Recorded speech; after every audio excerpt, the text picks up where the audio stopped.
അത് കോടതി ഉത്തരവൊന്നും അല്ലല്ലോ, എന്റെ ഏട്ടന്മാര് പറഞ്ഞതല്ലേ. ഇതെല്ലാം കൂടെ ഇവിടുന്ന് എന്നെ കൊണ്ട് ഒറ്റയ്ക്ക് എടുത്തോണ്ട് പോവാൻ പറ്റില്ല.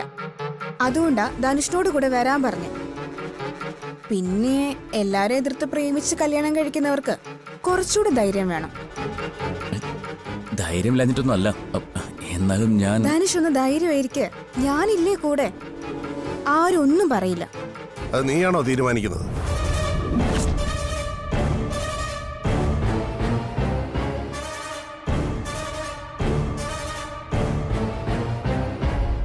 ചോദിച്ച കേട്ടില്ലേ? നീയാണോ തീരുമാനിക്കുന്നതെന്ന്? നന്ദേട്ടാ, ഞാനത് നീ മിണ്ടിപ്പോകരുത്. ഈ വീടിനകത്ത് കയറാൻ നിന്നോട് ആര് പറഞ്ഞു? ഇറങ്ങടാ പുറത്ത്. സന്ദീപേട്ടാ, ധനുഷ് തൊട്ടു പോരുത്. ഇവൻ എന്റെ ഭർത്താവാ. ഞാൻ വിളിച്ചിട്ടാ എന്റെ കൂടെ വന്നേ. നിന്നോട് ആര് പറഞ്ഞു ഇവനെ ഇതിനകത്ത് വിളിച്ച് കയറ്റാൻ? നന്ദേട്ടാ, എന്റെ പേരില് നിങ്ങളൊരു പ്രശ്നം ഉണ്ടാക്കല്ലേ. ഈ മുറിക്കകത്ത് നിന്ന് എന്തോ ഒരു സാധനം എടുക്കാൻ കൂടെ വരണമെന്ന് സ്നേഹ എന്നോട് പറഞ്ഞു. ഞാൻ വന്നു, അത്രേ ഉള്ളൂ. അല്ലാതെ ഞാൻ നിങ്ങളോട് വഴക്കിടാൻ വന്നതൊന്നും അല്ല. ഇവള് ഞങ്ങളുടെ പെങ്ങളാ, പക്ഷേ അളിയനായിട്ട് നിന്നെ ഞങ്ങൾ അംഗീകരിച്ചിട്ടില്ല. ഇറങ്ങടാ പുറത്ത്, ഇറങ്ങാൻ. സന്ദീപേ,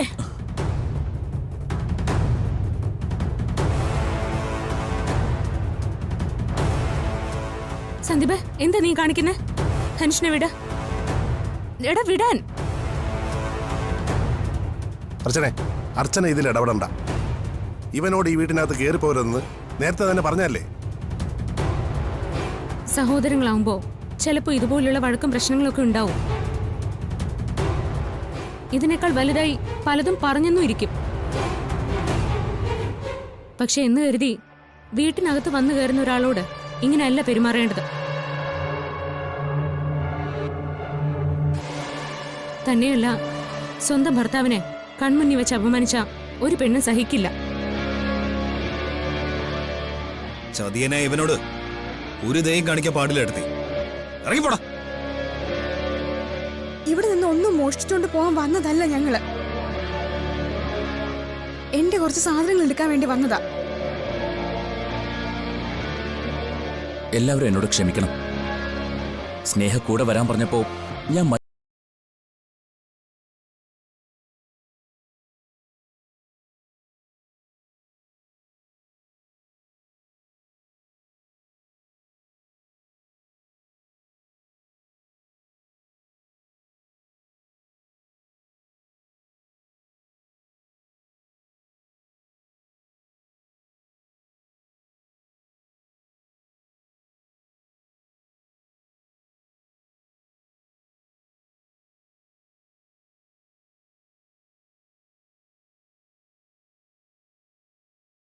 കേറണ്ട.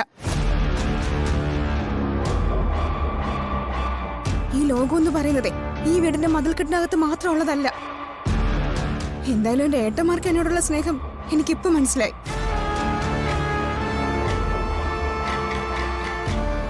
ഒരാളെ സ്നേഹിക്കുന്നതും വിവാഹം കഴിക്കുന്നതും ഇത്രയും വലിയ തെറ്റാണോ?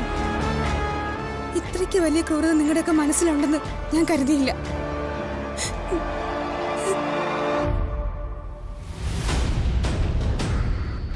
നിങ്ങളെ കാണിച്ചത് വലിയ തെറ്റായിപ്പോയി. അച്ഛൻ നിർബന്ധിച്ചിട്ടാ അവര് വീട്ടിലേക്ക് വന്നത്.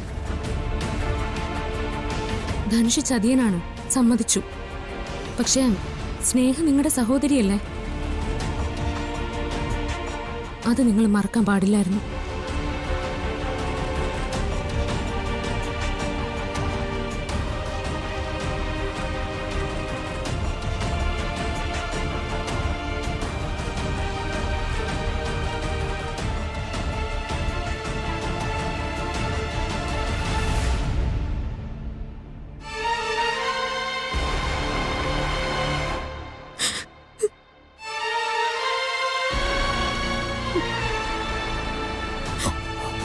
എന്താ മോളെ, എന്താ അവിടെ ബഹളം കേട്ടത്? ധനുഷ് ഇറങ്ങി പോകുന്നുണ്ടല്ലോ. അച്ഛ എന്തിനാ ഞങ്ങൾ ഈ വീട്ടിൽ നിർബന്ധിച്ചു കൊണ്ടൊന്ന് താമസിപ്പിച്ചിരിക്കുന്നേ? അതുകൊണ്ടല്ലേ എനിക്കും എന്റെ ഭർത്താവിനും ഈ അപമാനം സഹിക്കേണ്ടി വരുന്നേ.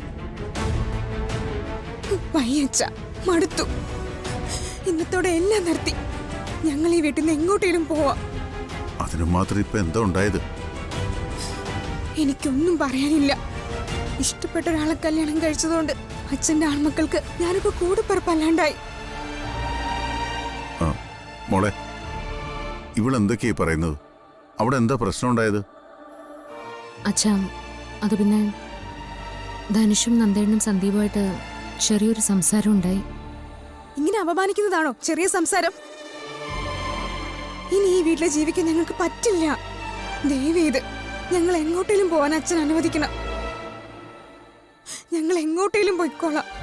ആർക്കും ഒരു ശല്യമാവാതെ ഏതെങ്കിലും നാട്ടിൽ പോയി എന്തേലും പണിയെടുത്ത് ജീവിച്ചോളാം. അവരെന്താ പറഞ്ഞത്? പറഞ്ഞതല്ലോ, അപമാനിച്ച് ഇറക്കി വിട്ടതല്ലേ.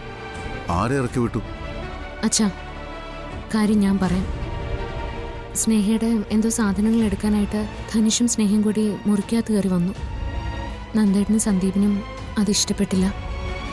ധനുഷിനോട് ഔട്ട് ഹൗസിൽ നിന്നും ഇറങ്ങി വരരുതെന്ന് മുമ്പേ പറഞ്ഞിട്ടുള്ളതല്ലേ. അത് തെറ്റിച്ചതിന്റെ ദേഷ്യം. ഇന്നലെ വരെ ധനുഷ് ആരായിരുന്നു എന്നത് എനിക്ക് പ്രശ്നമല്ല. പക്ഷെ ഇന്ന് അവൻ എന്റെ ഭർത്താവാ. ഇങ്ങനെ അപമാനിക്കുന്ന സ്ഥലത്ത് നിൽക്കാൻ എനിക്ക് പറ്റില്ല.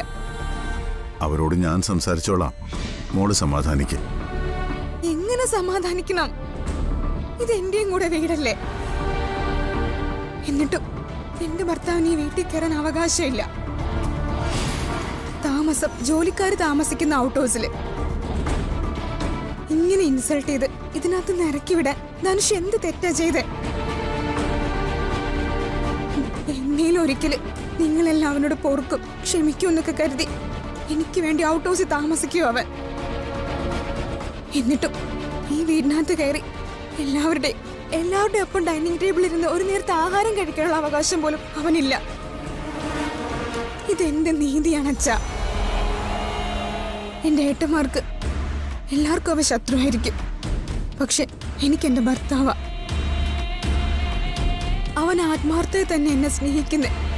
എനിക്കത് നല്ല ഉറപ്പുണ്ട്. ഞാനും അച്ഛൻ്റെ മകള് തന്നെയല്ലേ. പിന്നെ എന്തിനാ ഞങ്ങളോട് ഈ ക്രൂരത കാണിക്കുന്നേ? അച്ഛാ,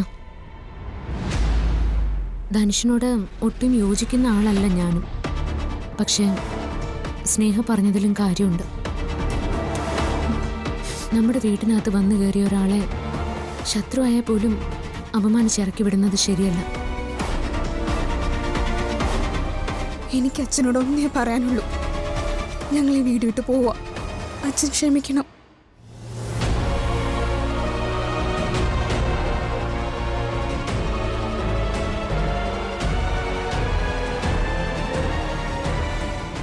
എന്തൊക്കെയാ മോളെ ഇവിടെ നടക്കുന്നത്?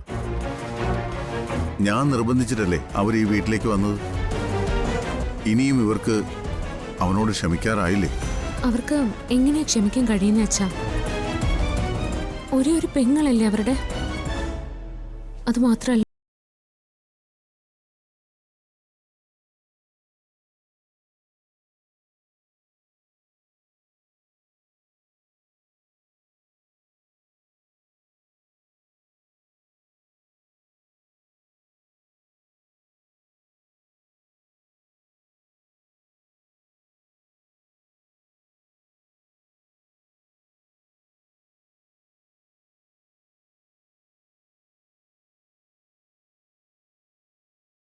അവരെ നമ്മൾ ഇങ്ങോട്ട് കൊണ്ടുവന്നത്.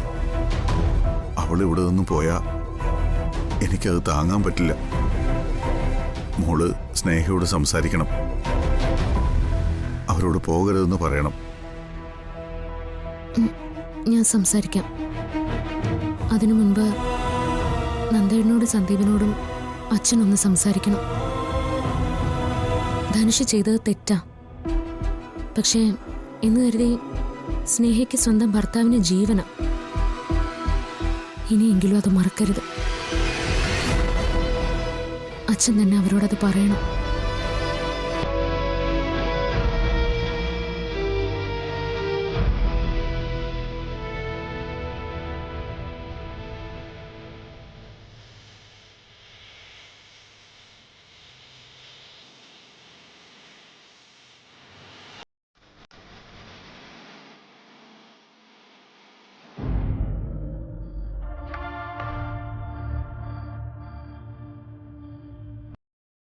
ചതിയനാണ് അവൻ. അവന് വിശ്വസിക്കാൻ പറ്റത്തില്ല. അവനെ ഏറ്റവും കൂടുതൽ അറിയാവുന്നത് നന്ദേട്ടൻ തന്നെയാണല്ലോ. നന്ദേട്ടൻ തന്നെയല്ലേ ഈ വീട്ടിൽ അവന് എല്ലാ സ്വാതന്ത്ര്യം കൊടുത്തത്. എന്നിട്ടവൻ നന്ദേട്ടനെ തന്നെ ചതിച്ചു.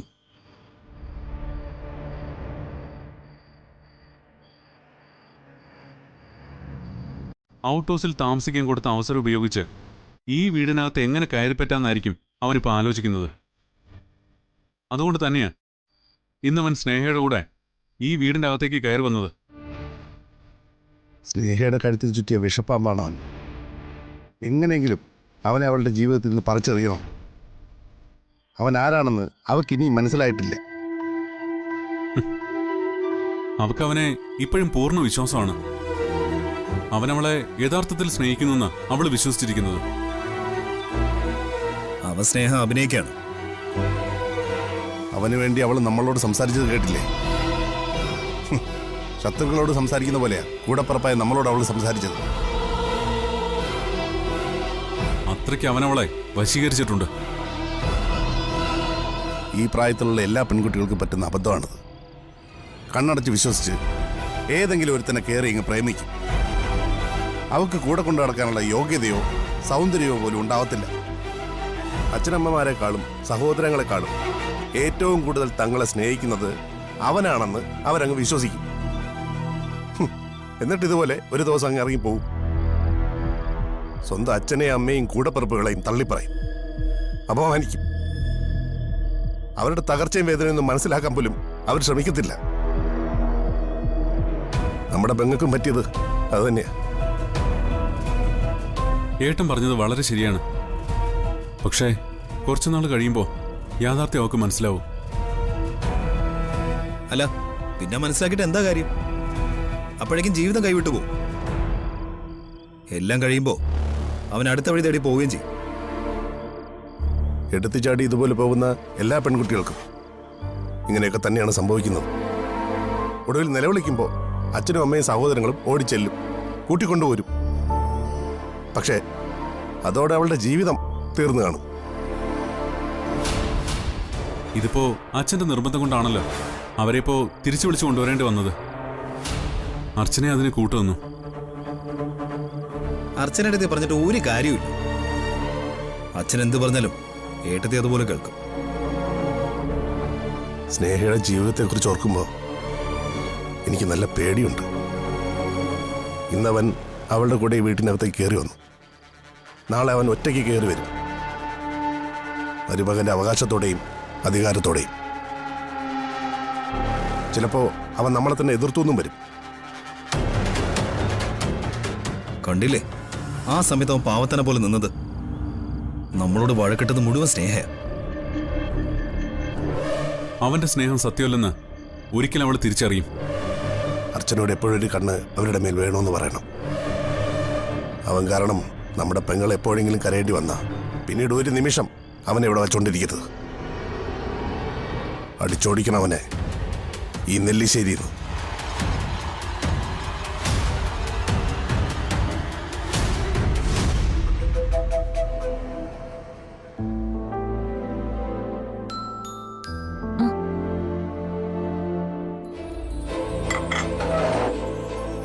ആരും വന്നില്ലേ? അവരിപ്പോ വരും അച്ഛാ. അല്ലെങ്കിൽ ആൺമക്കൾ അടുത്തിരിക്കാതെ അച്ഛന് ഭക്ഷണം ഇറങ്ങില്ലല്ലോ. ആ ദാ അവരെത്തി.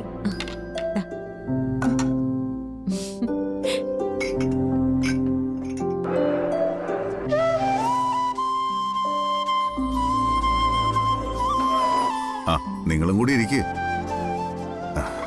എല്ലാവരും കൂടി ഒരുമിച്ചിരുന്ന് കഴിക്കുന്നല്ലേ സന്തോഷം. ഞാൻ നൈറ്റ് ഫുഡ് ഇപ്പൊ ഒഴിവാക്കിയിരിക്കുക. ഡയറ്റിംഗ് ആണോ? ആ അങ്ങനെയും പറയാം.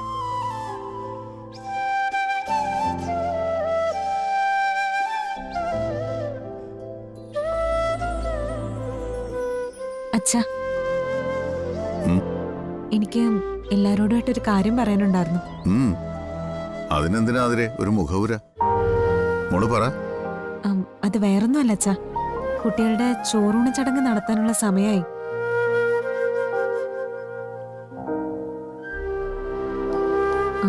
അതിനെക്കുറിച്ച് എനിക്ക് പറയാനുള്ളത്. അത് നമുക്ക് വലിയൊരു ചടങ്ങായി തന്നെ നടത്തണം. എല്ലാ ബന്ധുക്കളെ വിളിക്കണം അച്ഛാ. ഓ, അതിന്റെ ഒന്നും ആവശ്യമുണ്ടെന്ന് എനിക്ക് തോന്നുന്നില്ല. ആവശ്യമുണ്ട്. ഇതുപോലുള്ള ചടങ്ങുകൾക്ക് മാത്രമാ ഇപ്പൊ ബന്ധുക്കളെയൊക്കെ ഒന്ന് കാണാൻ പോലും കിട്ടുന്നത്. ഉം. അതുകൊണ്ട് ആ ചടങ്ങ് നമുക്ക് ആഘോഷമായി തന്നെ നടത്തണം. അതുപോലെ മോളെ. അതച്ഛാ, എനിക്കൊരാഗ്രഹം ഉണ്ടായിരുന്നു. എന്താ നിന്റെ ആഗ്രഹം? ചോറൂണ ചടങ്ങ് ഗുരുവായൂരിൽ വെച്ച് നടത്തണമെന്ന എന്റെ ആഗ്രഹം. എന്റെ മനസ്സിലും അങ്ങനെ ഒരു ആലോചന ഉണ്ടായിരുന്നു. ഞാനത് സച്ചിനോട് പറയുകയും ചെയ്തതാ. പക്ഷേ വേണ്ട മോളെ, നമുക്കത് ഇവിടെ വെച്ച് തന്നെ നടത്താം. എന്താ ചേച്ചി, അതിനിപ്പോ എന്താ ഇത്ര തടസ്സം? ഒന്ന് ഗുരുവായൂർ വരെ പോകേണ്ട കാര്യമല്ലേ ഉള്ളൂ. 2 കുട്ടികളുടെയും ചോറൂണ് നടത്തി നമുക്ക് തിരിച്ചു വരാം. ബന്ധുക്കൾക്കുള്ള റിസപ്ഷൻ ചടങ്ങ് നമുക്ക് വേണമെങ്കിൽ ഇവിടെ വെച്ച് നടത്തിയാ പോരെ? അത് പോരെ അച്ഛാ? അതല്ല മോളെ, അച്ഛന്റെ അവസ്ഥ നമുക്കറിയില്ലേ. ഇത്രയും ദൂരം ഒന്ന് യാത്ര ചെയ്യാൻ അച്ഛനെ കൊണ്ട് പറ്റില്ല. അച്ഛൻ വരാതെ നമ്മൾ മാത്രം പോയി ഈ ചടങ്ങ് എങ്ങനെ നടത്താൻ പറ്റും? അത് സാരമില്ല മോളെ, ഞാനില്ലെങ്കിലും ചോറൂണ് നടക്കട്ടെ. നിങ്ങളുടെയൊക്കെ ഒരു ആഗ്രഹമല്ലേ. അത് വേണ്ട അച്ഛാ. ഇത് അച്ഛന്റെ പേരക്കുട്ടികളുടെ ചോറൂണ്. അപ്പോ ഈ ചടങ്ങ് അച്ഛനില്ല നടത്താനോ? അത് വേണ്ട.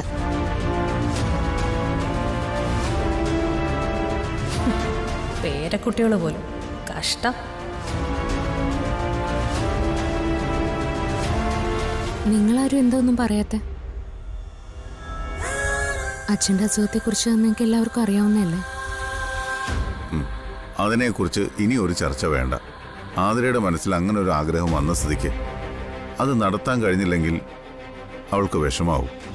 നിങ്ങളെല്ലാവരും കൂടി പോയി ചോറൂണ് ചടങ്ങ് നടത്തിയിട്ട് വന്നാൽ മതി. ആതിര പറഞ്ഞ പോലെ ബാക്കി ഫംഗ്ഷൻ നമുക്കിവിടെ വെച്ച് നടത്താം. ആതിരെ, ചോറൂണ് ചടങ്ങ് ഇവിടെ വെച്ച് നടത്തിയിട്ട് പിന്നീട് കുഞ്ഞുങ്ങളെ കൊണ്ട് നമുക്ക് ഗുരുവായൂർ പോയി തൊഴാം. അച്ഛനില്ലാതെ ചടങ്ങ് നടത്തുന്നത് ശരിയല്ല.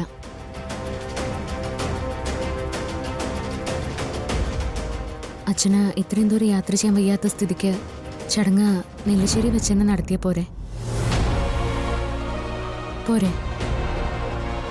ഇനി അതെല്ലാം നിനക്ക് ഗുരുവായൂരിൽ വെച്ച് തന്നെ നടത്തണമെന്ന് നിർബന്ധമുണ്ടോ? ഏയ്, എനിക്ക് നിർബന്ധമൊന്നുമില്ല. ഞാനെന്റെ ഒരാഗ്രഹം പറഞ്ഞെന്നല്ലേ ഉള്ളൂ.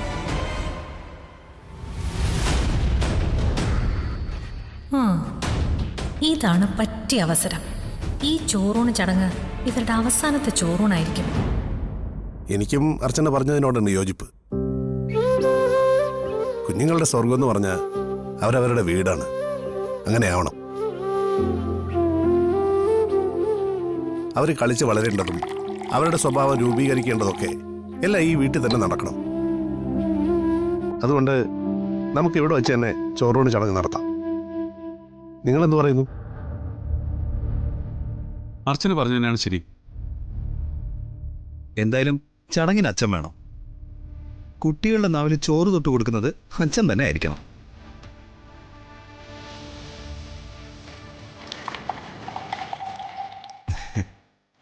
ഞങ്ങളുടെ എല്ലാവരുടെയും നാവില് ആഹാരത്തിന് രുചി പകർന്നത് അച്ഛൻ തന്നെയല്ലേ?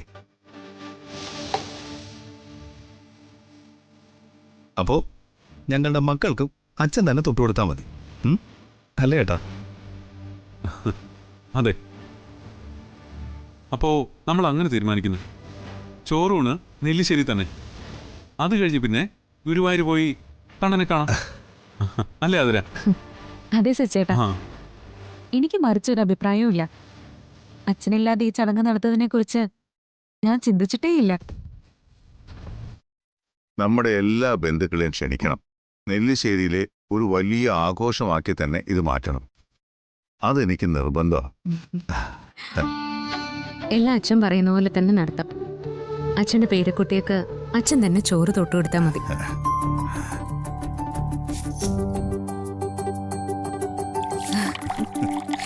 മോളെ, നീ 2 ചപ്പാത്തി കൂടി ഇങ്ങെടുത്തേ.